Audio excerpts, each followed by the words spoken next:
Hello, I am Usha Barwale Zehr, and I have been involved with agriculture all of my life. I have worked in applied genetics, biotechnology, crop improvement, in various areas relating to agriculture at Mexico for many, many years. And then more recently, I have been focused around sustainability in agriculture, including carbon farming to enhance smallholder farmer incomes at Grow Indigo in India.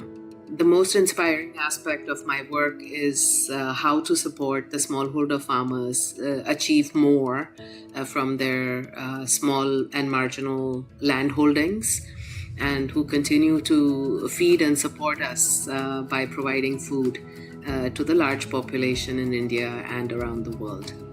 Application of science to this endeavor is very, very important to me. My father has been my role model since my childhood. His vision and progressive approach to use latest in science and technology to make a socio-economic impact on a large majority of our farming population has created a lasting impression in my mind. When I think about how do we support each other, how do we support women in different contexts to make them catalysts of change, supporting each other, learning from each other is very, very important. But professionally, I find that we all become so busy that making time for these activities sometimes becomes a challenge. Now, how do we structure it so that we have formal engagement with other colleagues to really talk about not just professional, academic challenges, but also how we are tackling and dealing with personal challenges as we endeavor in our professional journey. So creating groups, formal structures, I think is very, very important, and to have those in place where we can participate. Thank you. Please join our next seminar in the Catalyst of Change series on November 7th.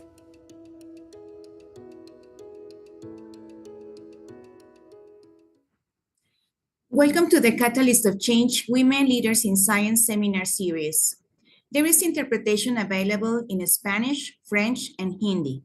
To access interpretation, you choose the language of your preference by clicking the translation button at the base of your Zoom screen. We invite you to follow us in LinkedIn, YouTube, and social media using the hashtag Women Science for the Catalyst of Change, Women Leaders in Science seminar series. On the screen, you will see the QR code that will give you access to Slido for submitting questions and comments to be addressed in the Q&A session. We will be hearing today from an extraordinary research leader, Usha Barwale Zehr, Executive Director and Chairperson of Indigo Private Limited. Usha Sir will be interviewed by Dasa Parna right after her presentation, a highly accomplished geneticist and plant breeder who has dedicated her career to the field of geneticists and plant breeding. Aparna is the technical program manager of the CIMMYT Global Maize Program and a member of the Women in Science, Women in Crop Science. Now, I would like to welcome Bram Govers, Director General of CIMMYT, to officially open the event and welcome our distinguished speaker, Usha Sir. Dr. Govers, the floor is yours. Good morning, good afternoon, good evening, depending on where you are, and welcome to this already 7th webinar of our Catalyst of Change Women Leaders in Science series.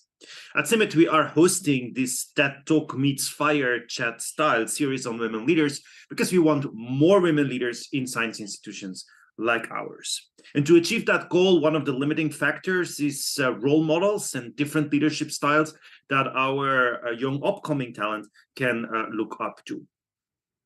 And what an example do we have today in this seminar. In the seminar series, we have highlighted women who are leaders in all sorts of capacities, fields and disciplines, because we believe that leadership styles can take many different forms depending if you're a leader in your community, your business, your social endeavor, your family. Usha Barwale Zehr is our Catalyst of Change guest speaker today. And Usha is the Director and Chief Technology Officer of Indigo Private Limited, was that for many, many years. For the past 20 years, she has been utilizing new technologies and tools, including biotechnology for improving the quality and productivity of seeds and agriculture. Dr. Zher also serves as director of the Barwale Foundation, a non-profit research foundation, and on the boards of the Donald Danforth Plant Science Center and the Alliance for a Green Revolution in Africa. Dr. Zher was a member of CIMMYT's Board of Trustees from 2007 to 2012. Her work in plant biotechnology is aimed towards implementing emerging technologies in the developing world. She received her PhD from the University of Illinois at the Urbana-Champaign campus. During her graduate and postgraduate studies, she worked in the area of tissue culture and transformation. Her group at the University of Illinois was the first to develop a system for soybean regeneration, and she also worked as a geneticist at Purdue University, studying sorghum and millet, and focusing on the application of plant biotechnology for improving agricultural production. I'm sure that Dr. Zher was a visionary, as she has been always, also on our board in 2012, because little would she know that today CIMMYT is working on several of the crops she has been working on in her career. As a result of her work at Purdue University, the first transgenic sorghum plant was produced. Therefore, I am very happy to give the word to Usha, who is not only a strong business leader, a strong force of change in her own community, but also at the level of our country, the region, and many research institutions, CIMMYT just being one of them. Usha, over to you.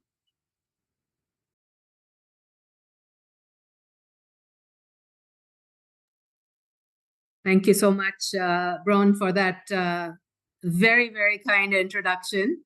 And I really want to thank you and Jenny for the kind invitation to be here today with you. I feel really privileged because having been associated with CIMMYT for so many years, not only during my tenure as a board member, but I remember traveling to CIMMYT with my father when my son was 1 year old and I was working at Purdue University. So my association with CIMMYT has very fond memories, and it's a real pleasure for me to be here today with you. Jenny requested that rather than talk too much about work, I can share a few thoughts and about my professional journey. And so with your permission, I'd like to share just a few pictures to really highlight how my professional journey has actually moved ahead, and what lessons broadly that I have. Let's see. Can you see my screen by any chance? Yes, we can see it. All right, perfect. As I mentioned earlier as well, that I've been associated with agriculture all of my life. And when I say all of my life, literally from the time I was born, because I grew up in an agricultural family. As a child, I watched my father establish a seed business in India. And when I think about agriculture and the farmers who used to come to our home to purchase better quality seeds, this is what reminds me of them, that when we think about Indian agriculture, very agrarian society, and I don't need to tell you these numbers because most of you will be very familiar with them, that a large population in India depends on agriculture for their livelihoods, and of course, all around smallholder farming systems. I can't really not talk about Green Revolution. And this was probably my first association with agriculture because this was the time when my father was establishing a seed company, not focused on wheat or rice at that time, but really focused on sorghum and millets because we lived in the central part of the country. I did not really appreciate what was going on because as a child, I only used to watch my father attend numerous seminars on how to improve agriculture in India. And this was, of course, the time when India had severe food shortages. And so when I think about what was achieved now from a green revolution perspective and many technologies which have come, it really highlights to me the role that science and technology has played in improving agriculture, not just in India, but around the world. As Brom mentioned, I went on to study after I finished my undergraduate degree in Mumbai to University of Illinois. I worked on soybean. Soybean was a hard nut to crack. The tissue culture regeneration systems were not readily, had been worked on for many, many years, but not successful and definitely not scalable. So when I think about my advisor and at University of Illinois, he really was a taskmaster to a certain extent, but a very good taskmaster. And he really pushed students who wanted to do well and move forward in their careers. First week, he would call us in and tell us that he expected us to be in the lab 60 hours a week, besides our classes that we would have to take. And this really set the pace for how you worked in the lab and what you did. And life revolved around the laboratory. Again, the technology, innovation, science for agriculture. Of course, the soybean project that I worked on was much more focused for the U.S. farming systems. But when I think back, it has equal application across the world. And when I went to the University of Illinois, and that itself was a huge achievement because I come from a family of youngest of 5 girls in my family, come from a Marwadi family in Rajasthan, a traditionally very conservative society.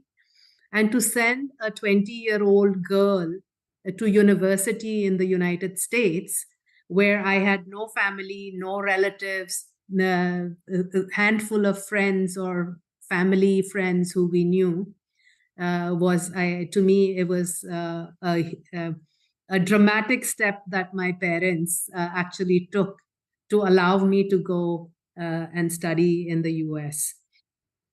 When this is another, the slides really walk through my professional journey to a great extent. And so that's why I chose these images to share with you today. So starting with soybean regeneration, transformation, and then moving on and moving back to India, one of the early projects that we worked on was around BT cotton. BT cotton has really transformed agriculture, especially cotton crop in the country.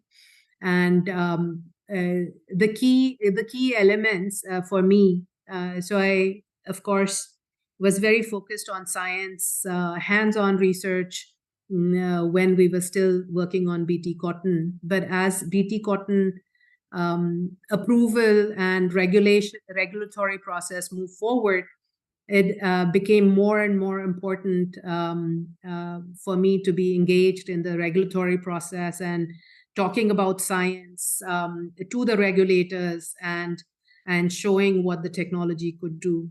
Now, this definitely was a very, very challenging time, not just for me, but for everyone who was in for promotion of technology, of any new technology for that matter.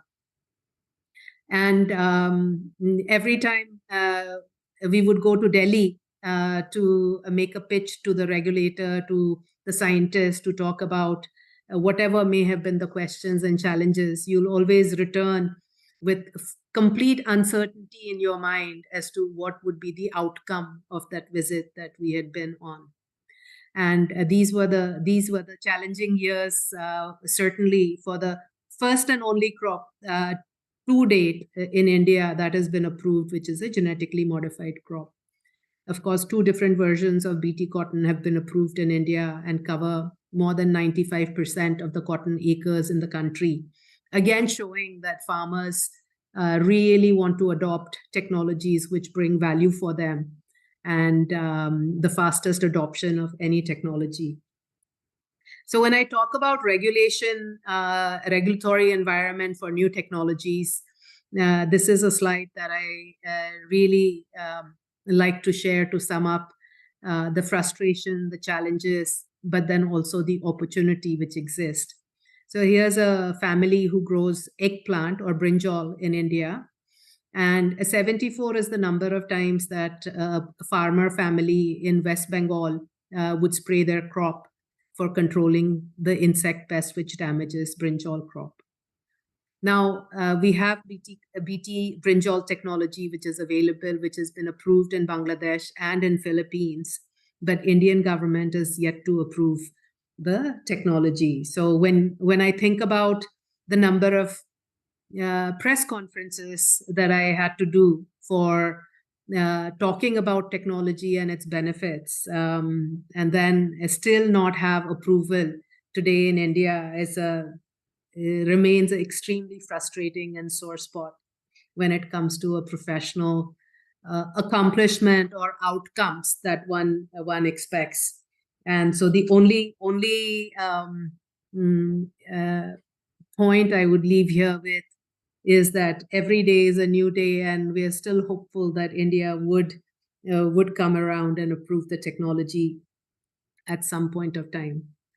Now, during these were the times when I actually was on the CIMMYT board, and I was also fortunate to be on the ERI board at the same time. This was an experiment which was being tried, like many other experiments within the CG system, where they thought that if they had co-board members on CIMMYT and ERI, because the mandates of the two centers were so similar, that maybe having the joint board members would facilitate greater interaction between the centers. Now, by the time, so we were, myself and Iwamatsu-san was the other board member who was the joint board member, joined with enthusiasm and excitement. But by the time we came onto the board chairs as well as the DGs of both the centers had changed, and so had the mandate. And so these are some of the life experiences that one has to try and navigate the complexities which exist in the system. But I wanted to, during my tenure as a board member, over the course of the years, I wanted to share how one of the challenges that probably the only challenge, I would say, in a manner that was completely unexpected for me. So I was at a board meeting, not at the CIMMYT board meeting. I was at a board meeting, and the board was undergoing a strategic review process. And during the strategic review process, they had a 2-day workshop which was going on. The workshop, of course, the participants came from different disciplines, from different agencies, including very senior government officials. And the facilitator for the discussion asked if I could lead one of the smaller groups of 6-7 people in the conversation, and he had given us 3 questions, and we were to respond to those 3 questions after discussion within 10 minutes. We started the conversation. The conversation was going well, and then I had a dilemma of trying to get to the second question, because we were still on first question and we were 6 minutes into the conversation. So I, being not too diplomatic,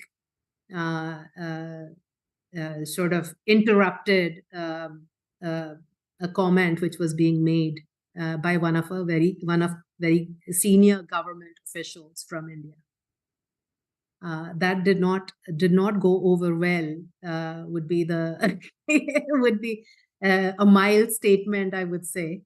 And so this was the only time where I felt professionally that I had actually jeopardized the well-being of the company that I work for, because some of the approvals that would be required by the company for various activities in the sphere of agriculture potentially would end up on the desk of this individual for signature before it would be approved.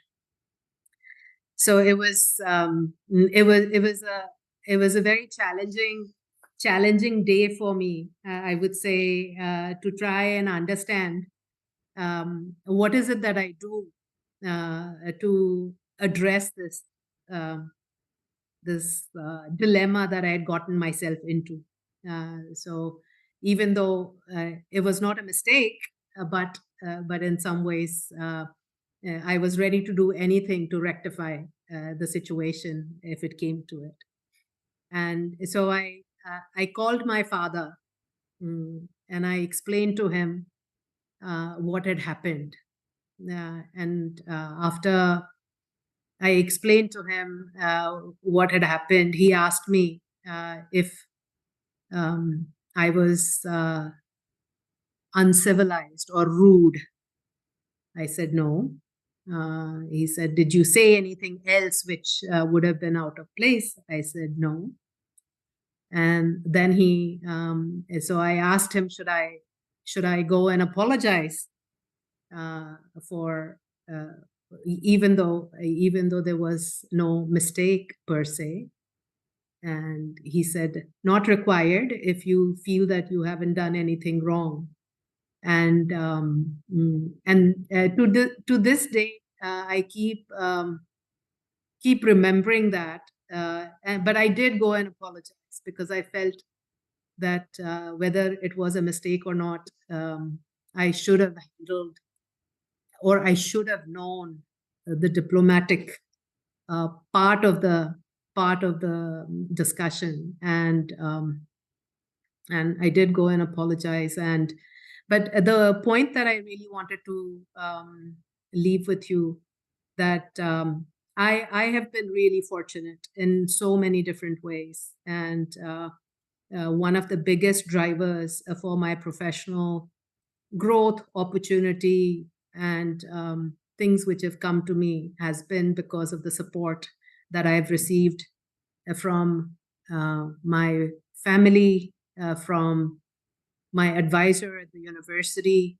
I used to be a member of the technical advisory committee of the CGIAR many years ago.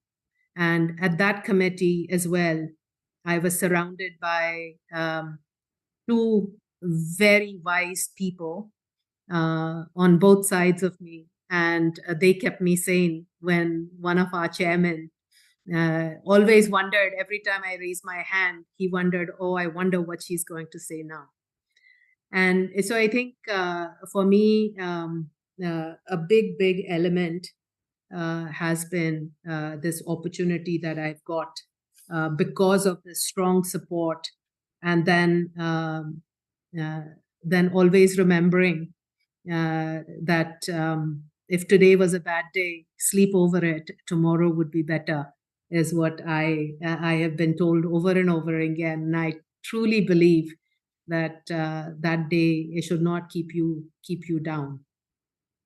I've been also fortunate in terms of really spanning a wide range of topics in agriculture. And so when I think about it, I started as a plant tissue culture person, then I went on to do transformation. Then the job required that I support the regulatory aspects of technology deployment, and then moving on much more to a research administration, and now purely an administration position. And so I feel like the entire toolbox which has been available and continues to expand is something that I've had good fortune to work with. I'm just going to talk very briefly, and I know we are coming to an end on my time here as well. So last 5 years, I've been focused on Grow Indigo, which is a new company that we established focused around sustainability in agriculture. The focus remains on the smallholder farmer. And for me personally, it is a big shift from being a pure scientist, a biotechnologist, and biotechnology related areas to a completely different field. And so lots of learnings, steep learning curve in this case, both around the biologicals or the alternatives to chemical inputs that we work on, as well as looking at what is it that carbon as a new cash crop can do for smallholder farmers. And so I won't talk too much. I have a bunch of slides, but I'll just go to one slide and stop there. And this is around why Grow Indigo was established and why I felt so privileged to really have the opportunity to work in Grow Indigo, to focus on sustainability, to look at what agriculture, the future of agriculture should be, could be, and needs to be. And to that effect, here's one example of how a low carbon rice can reduce greenhouse gas emissions, saves water, and of course avoids air pollution, as an example. So I'm very, very thankful to be here with you today to talk very briefly about my professional journey and also to think of sustainability in agriculture as the key focus of this inning in my professional growth and journey. Thank you very much.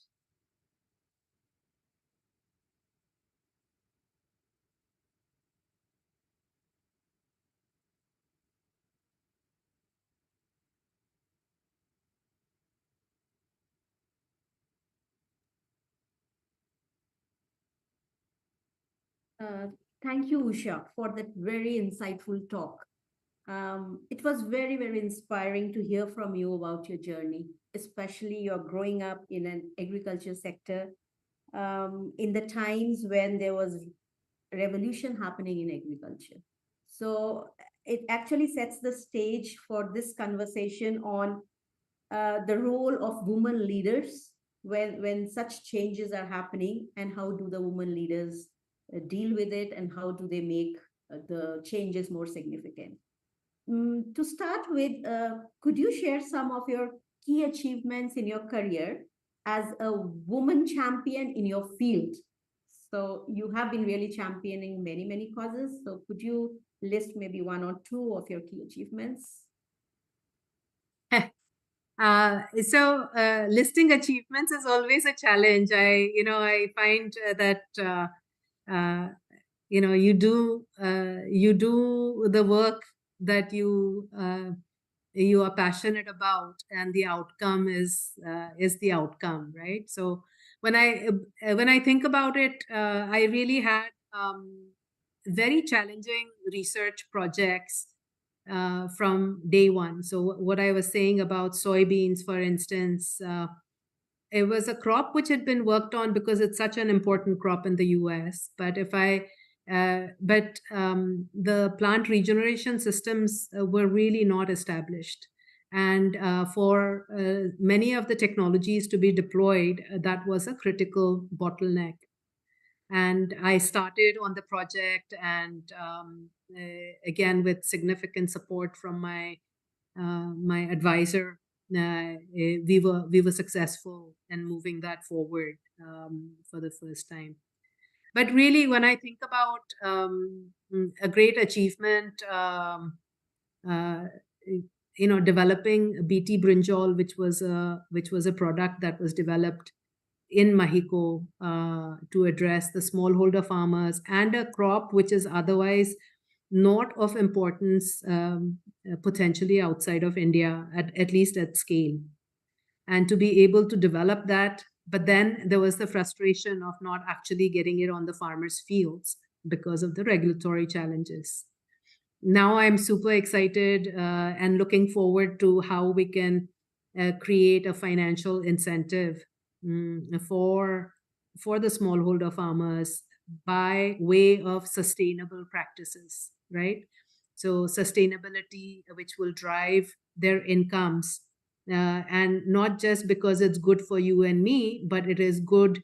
They do it because there is a financial incentive in it, be it in the form of carbon credits, be it in the form of a premium for sustainable produce, and really reduce the drudgery to women, especially when we think about the rice ecosystem. So Thank you so much, Usha. I would also like to ask you, you have primarily worked in a field which is traditionally dominated by men. So what sort of advice would you give to young women who are really aspiring to excel, specifically in fields which are traditionally dominated by men, which are seeing a change now? Some shifts are happening with more women coming in. But what would be your advice to the young women who really want to make some major effect in these fields? yeah.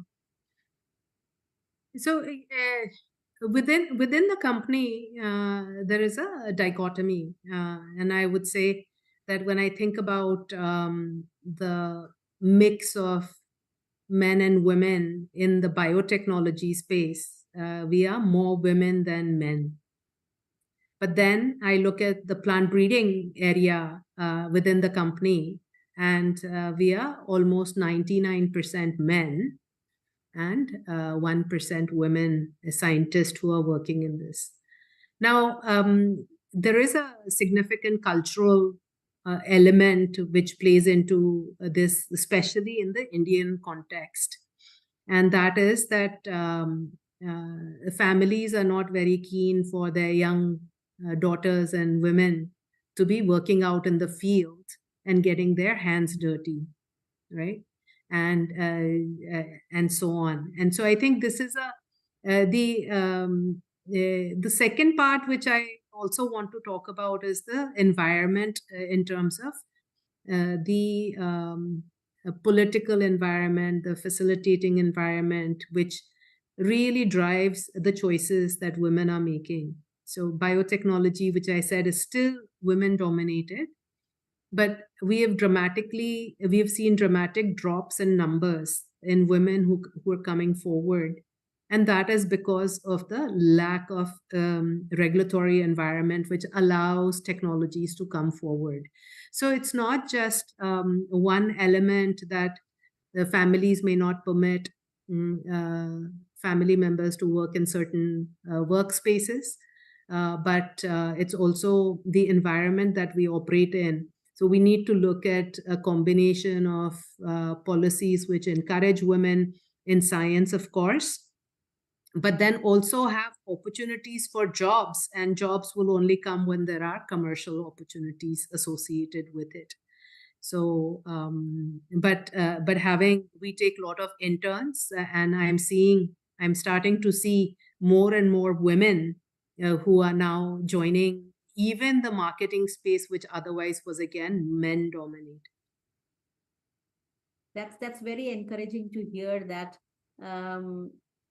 the women are being promoted. I think the young women also need to get these opportunities. So if there is an open environment and it's a welcoming environment, I think they will make more progress in coming into these fields.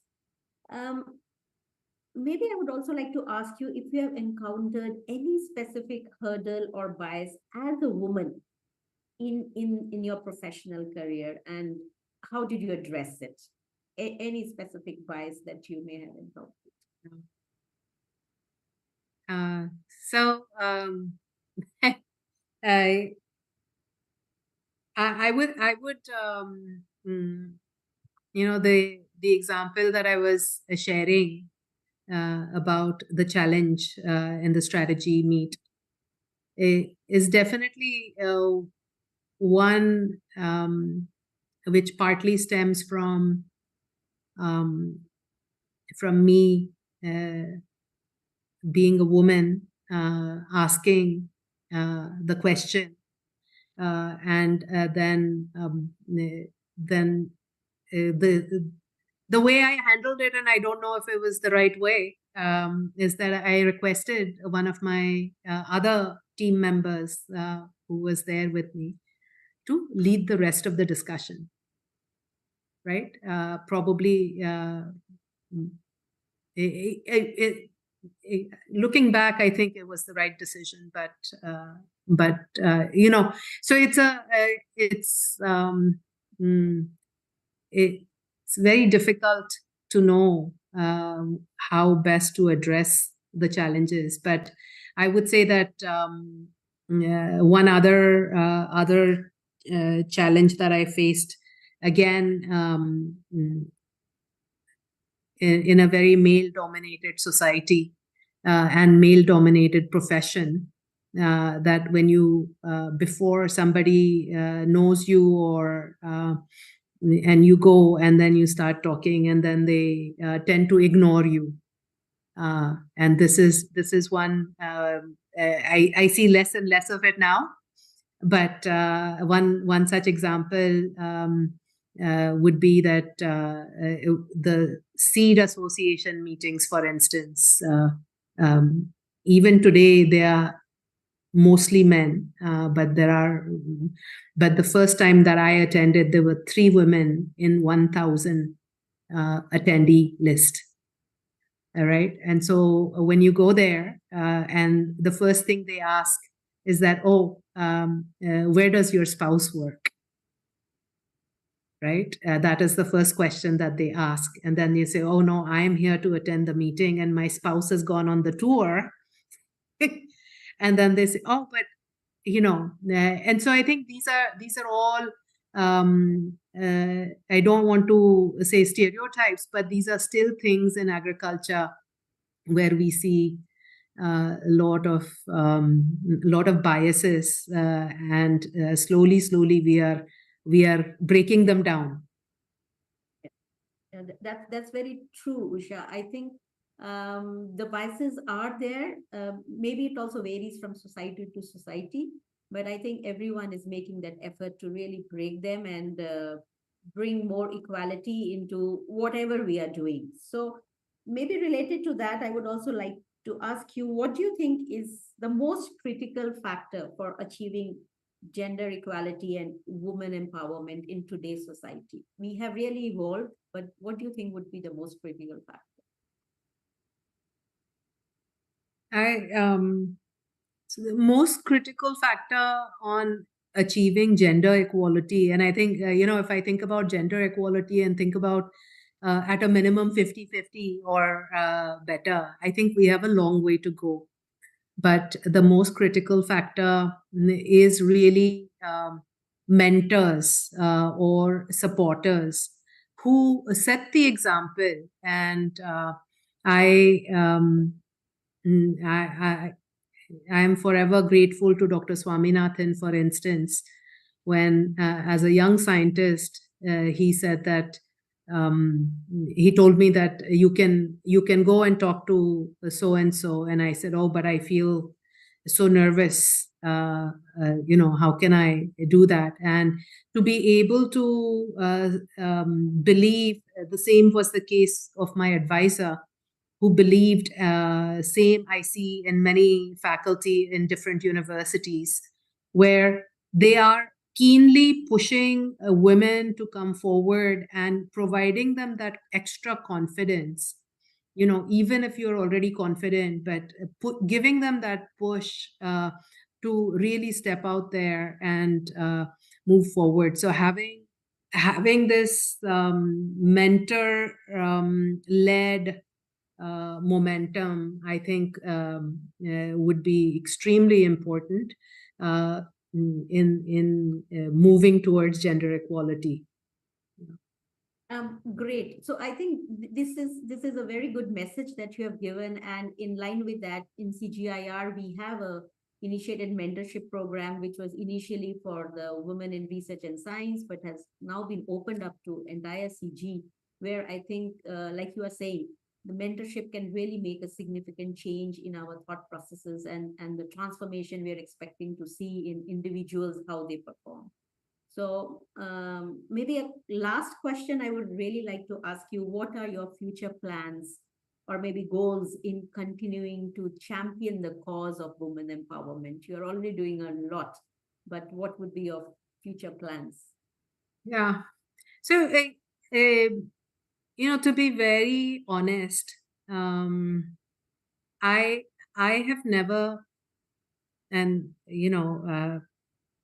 please accept my honesty in this case. I've never really done anything specific when I think about what I could do for gender equity, okay, or balance.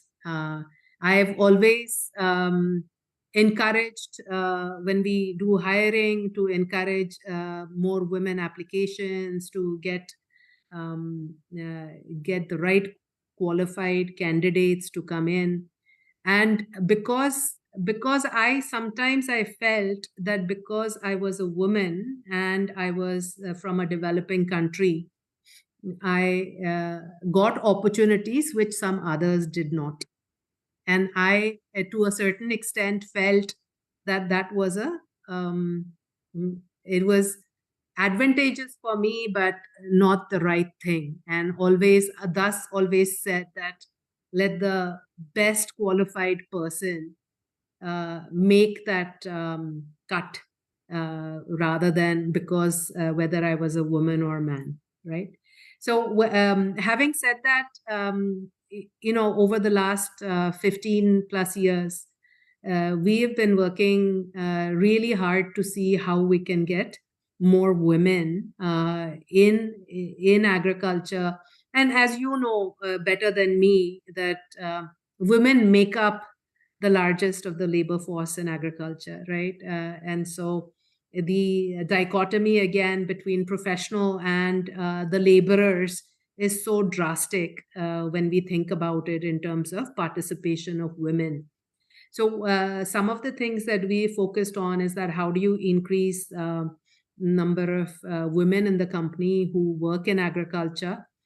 Secondly, what kind of technologies and innovation can we focus on? So when we think about the rice ecosystem, for instance, and we think about what happens if we go from transplanted rice to direct seeded rice, the drudgery for women and the uterus health of women, which is so clearly established, will be directly impacted. So how can we look at technologies which actually are women-centric and thus engage more women in more productive and healthier way of working in agriculture? So many times I really feel that I have not done enough and look at what is it that I should do more of to encourage women to participate in agriculture.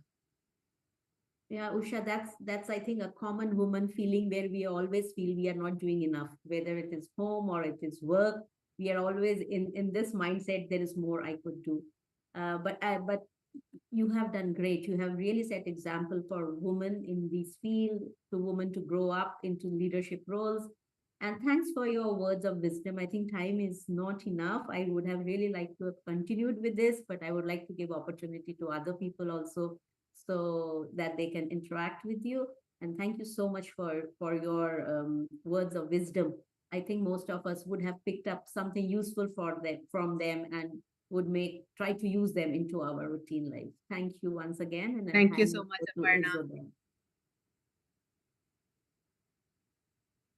We appreciate Usha, Zher, and that's a partner for this very interesting conversation. We are grateful for this very stimulating and enlightening discussion. So now we would like to open the floor for questions from the audience. We invite you to raise your hand, to turn on your camera and unmute yourself if you would like to ask a question or comment, or you can submit it via Slido. So our first question for Usha is It's been disheartening to see a lack of enough women candidates in science roles in various hirings. Do you need to change the way we hire? Yeah, it's a difficult question, I feel. It's a difficult question from the standpoint that number of women who graduate in different disciplines in agriculture is significantly lower than men. So starting from how we get more women in different agriculture disciplines, and then of course looking at the processes which have been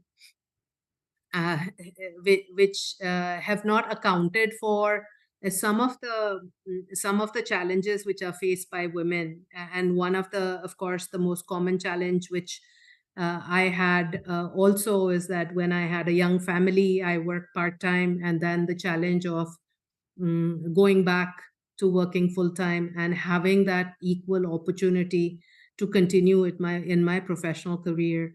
So I think again, to a great extent, companies and institutions need to take some of these needs and requirements into consideration as we look at hiring more women candidates.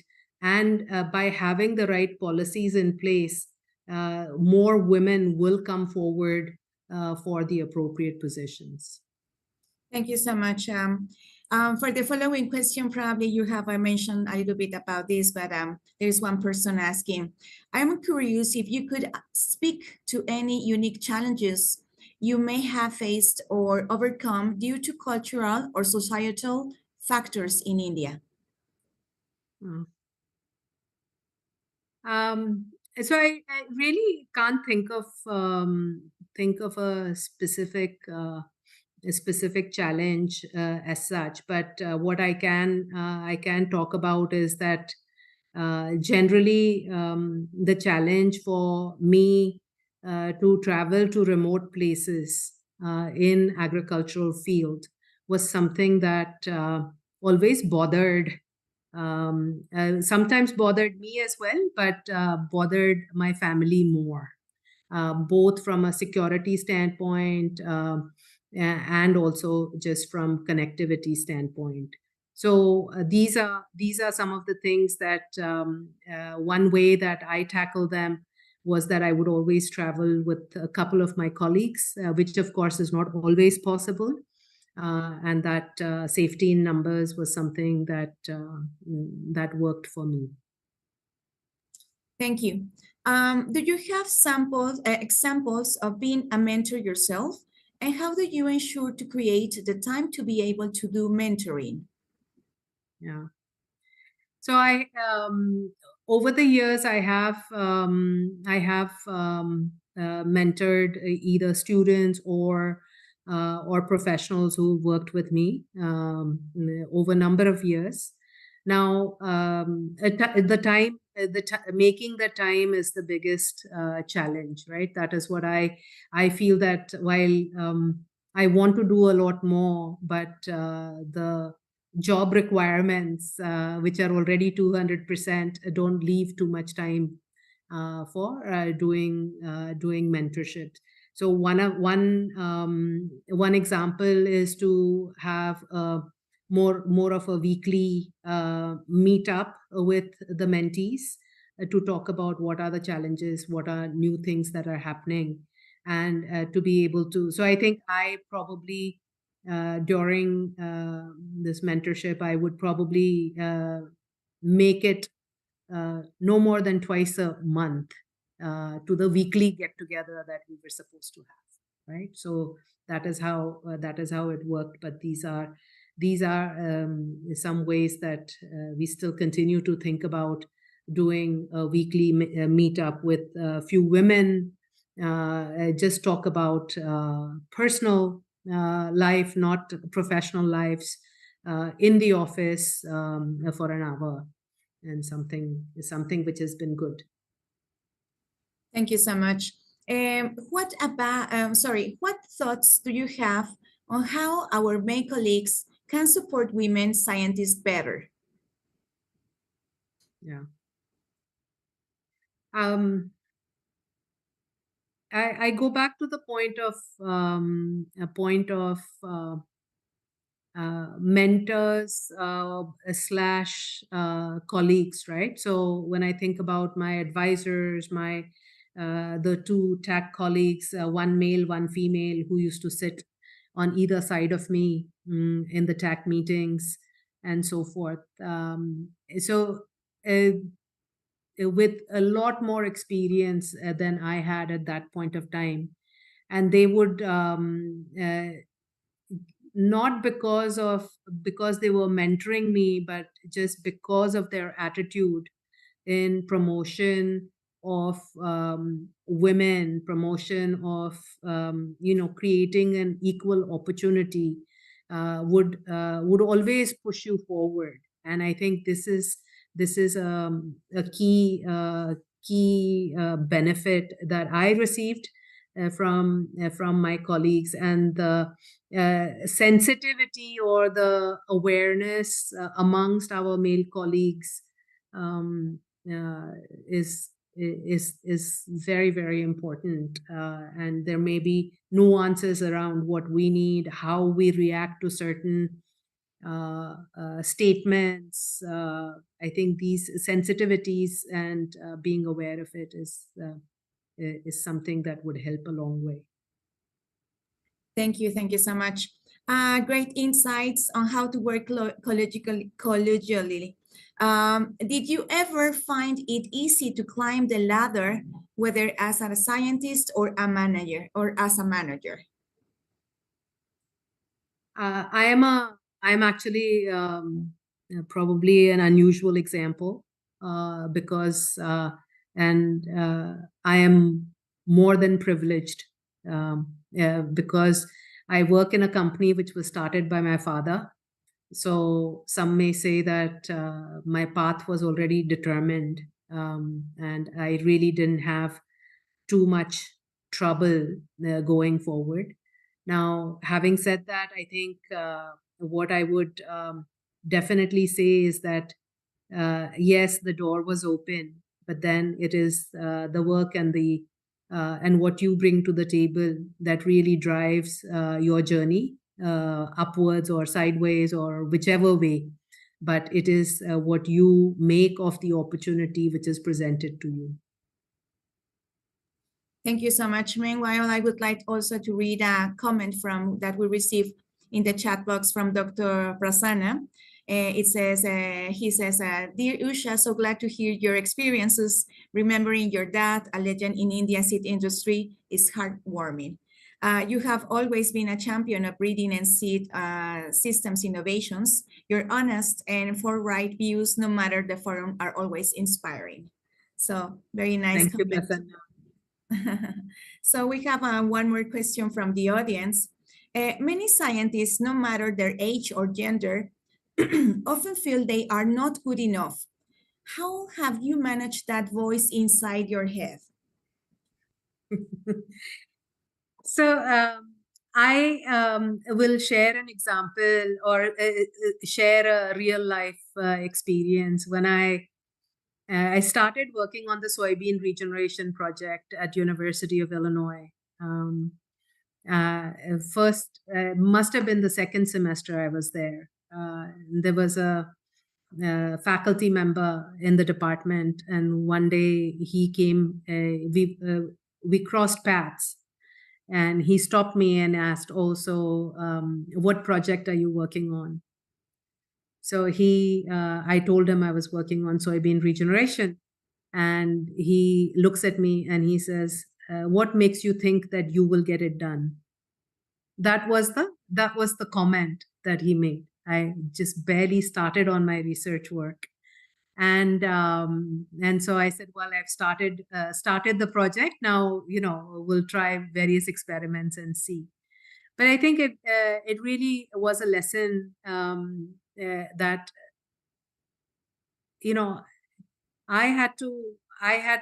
and that I still remember so vividly the way he said it, that who do you think you are that you are going to succeed when, for 20 years, nobody has been able to do it. And I think the only thing I can say is that I believed and I felt the support of my advisor, who said that, try as many things as you need to be able to move forward and succeed. And I think so the self-belief to me has served me well all these years, and I think it'll go a long way for anyone who's looking, and it should not doubt that, science after all is experiment, right? So some experiments succeed and others fail. But even if 10% of them succeed, I think we've made tremendous progress. And that is the mindset and approach that I've taken to science. And Thank you so much. Is there a role for the CGR to help encourage more girls and women to pursue agricultural science? Or is this more a role for the other organizations and society initiatives?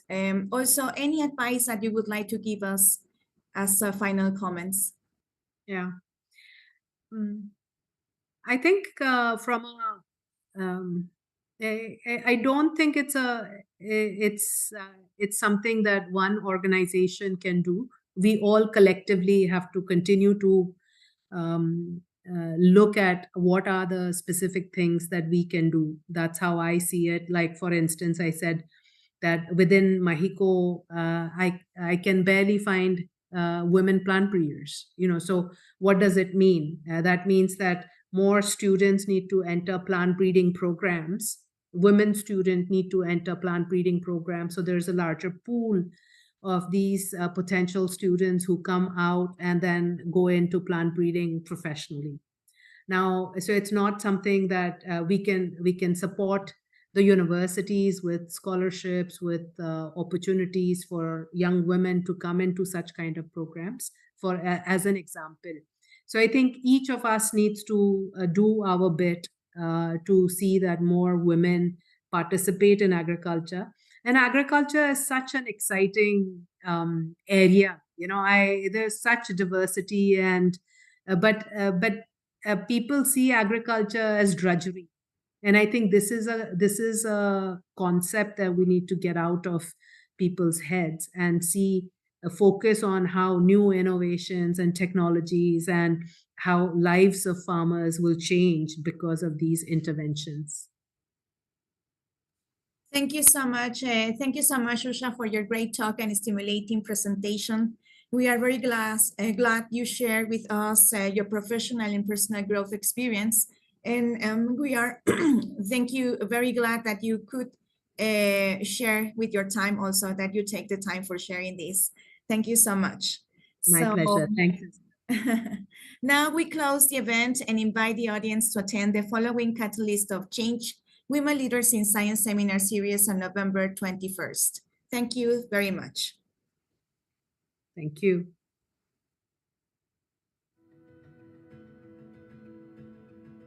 I'm a field scientist. I have studied agriculture science, rural innovation, agriculture extension models.